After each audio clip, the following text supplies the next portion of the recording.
आमच्या एरियात एक हरिकाका राहतात. त्यांची एक वडापावची टपरी आहे. आमच्या एरियात बरेच लोक तिकडे वडापाव भजी खायला जातात. नेहमीप्रमाणे आम्ही त्यांना हट्ट केला की हरिकाका हरिकाका आम्हाला एक वडापाव द्या ना. त्यावर हरिकाका म्हणाले, अजिबात मिळणार नाही. कारण नालायकांनो, तुमच्या आई बापाने माझ्याकडे पोषण गठुडं ठेवलंय काय.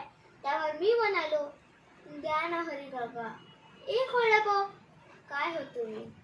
हरिकाका मला कितीही नाही नाही म्हणाल तरी तो शेवटी मला एक वडापाव देतोच. पण हल्ली तिथे टपरी तिकडे दिसली नाही आणि तोही नाही दिसला.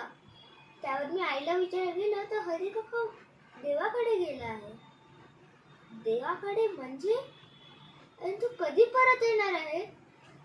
आई म्हणत, देवाकडे गेला माणूस कधीच परत येत नाही.